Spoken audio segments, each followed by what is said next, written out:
Hi, I'm Cora, and today I will be talking about what does personalized distribution of news mean for the diversity of news. In my TED Talk today, I'll try to explain how algorithms actually help diversify news consumption. One day, I was aimlessly scrolling through TikTok when I came across this video. So answer this for me, and I'm just because I'm working this out, and it's TikTok, and I'm new here, and so is it is TikTok like as like feminist and like anti-racist and like liberal and like gender fluid and like bi gay as it seems, or is this my for you page just? Am I in a bubble? Is it a bubble? Or is there like a really terrible, like, shady conservative aspect to all this that I'm just completely missing? Like, what is? Because I think I really I like it here a little bit, and so and I don't want to get hurt. You know what I mean? Like I don't want to get hurt. So just let me know. Tell me about this. Tell me about it. This got me thinking. Am I in a bubble? Am I consuming the same kind of content? And what does this mean for diversity of news? So I decided to ask my friends. Hey guys, do you think getting personalized content online affects the diversity of news that you're consuming or are exposed to?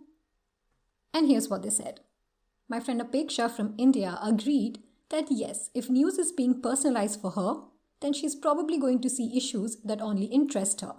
My Russian roommate too felt the same. According to her, YouTube and Instagram give her more personalized content and affects the diversity. Mariana from Mexico feels that because she's creating filters, she's only finding topics online that are interesting to her. And Aarti from India too feels that because algorithms are making decisions for her, there's a lot of information that she keeps missing out on. So just like me, my friends also feel that perhaps they are in a bubble and perhaps they're not getting very diverse information online. But what if I told you that this is not entirely true? Yes. According to a study published by Reuters Institute in 2019, algorithmic selection exposes people to news and information they would not have come across had they been reliant on self-selection alone, especially if you're using a search engine like Google. Authors Fletcher and Nielsen argue that search engines, at least in their current form, are a source of what they call automated serendipity. But what is automated serendipity? Well, it means that it's a form of algorithm selection that exposes people to news sources they would not otherwise have used. And they came to this conclusion by analyzing a survey data from 4 countries, UK, USA, Germany, and Spain, where they compared the responses of participants who either used search engines for news stories or not. And they found out that respondents who find news via search engines on average use more sources of online news and are more likely to use both left-leaning and right-leaning online news sources. And using search engines for news is associated with more diverse and balanced consumption because of the source that they call automated serendipity. Very interesting. But does it work on me? I don't know. So I did a small experiment. I went to Google and typed farmers protest in India. And here are my results.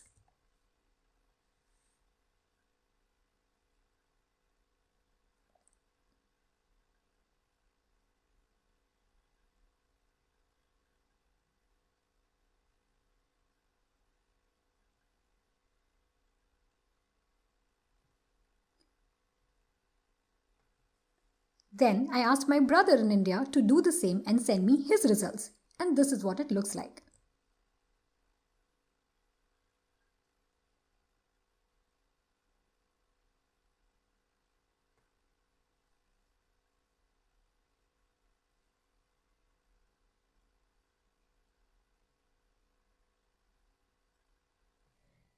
If you notice, we have pretty similar results, but not entirely. I am based in Germany and he's based in India, but we both got BBC News and NDTV. Also, interestingly, both of us have been exposed to news from right-leaning and left-leaning sources, almost equal amount of both the sources. For example, Republic TV, WION, and TOI is considered pretty right-wing or center-right in India, whereas BBC News, DW, and Al Jazeera are international outlets and by default are considered left-leaning just like NDTV because they are not pro-government. So what is the reason behind these results? Well, there are two reasons for this. First, studies typically find that search results generated by the same query often differ, but primarily because of geolocation, which explains why my brother and I got similar results but not entirely, given that I am in Germany and he is in India. Second reason is that search engines like Google distribute personalized content by implicitly collecting data. Personalization here can be defined as a form of user-to-system interactivity that uses a set of technological features to adapt the content, delivery, and arrangement of a communication to individual users' explicit or implicitly determined preferences. But what is implicit preference here? Well, it is a type of personalization which infers preferences from data collected via the use of software that monitors activity or users' reading behavior. For example, computer-generated personalized recommender system like Google News, Amazon, blah blah blah, which use profile and behavioral data collected implicitly from the users without their input.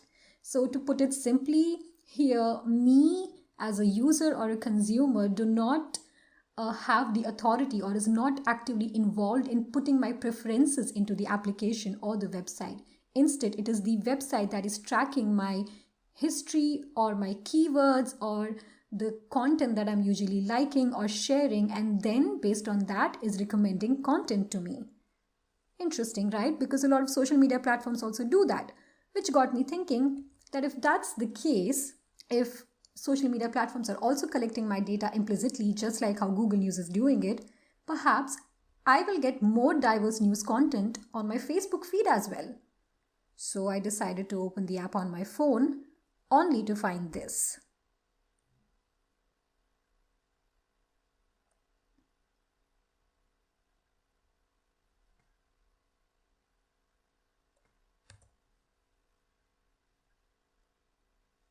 This is my Facebook feed, guys, so please don't judge me. As you can see, I get no news on Facebook. But why is that the case? That's because on social media platforms like Facebook, users are exposed to news incidentally, unlike on search engines where a user is actively seeking out news. Incidental exposure here can be explained as where people use social media for reasons that have little to do with news, but while doing so are nonetheless exposed to news content. So how about my Twitter then? Well, it differs for different people.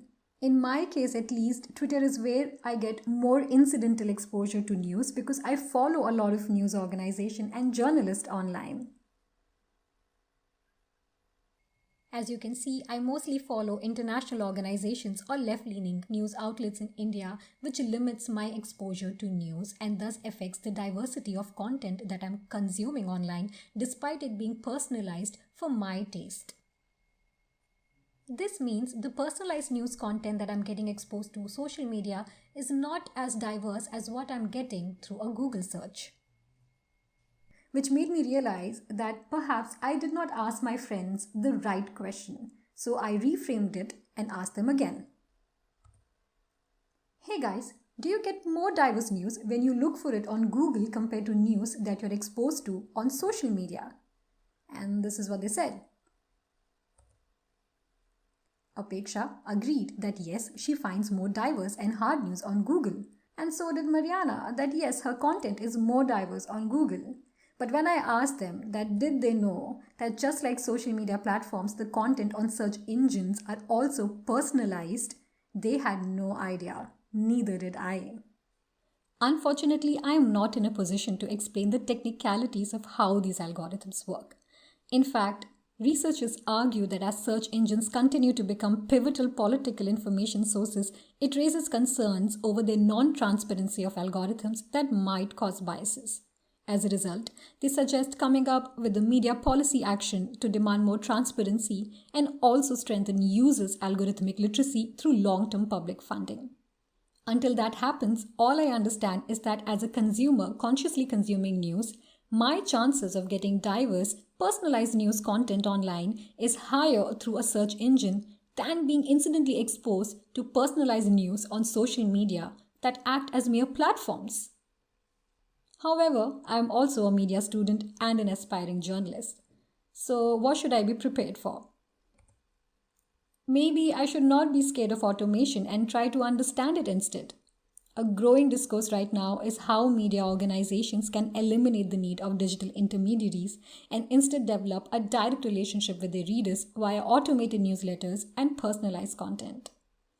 One such example is the Swedish radio that is in the process of developing an ethical algorithm based on its public service values.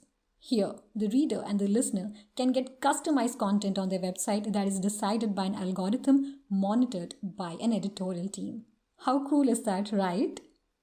So then it becomes my responsibility as an aspiring journalist who will be entering the post-COVID media market to look for such cases, study them, and pray to the universe that they hire me. Wish me luck, guys. And thank you so much. Hope you had fun.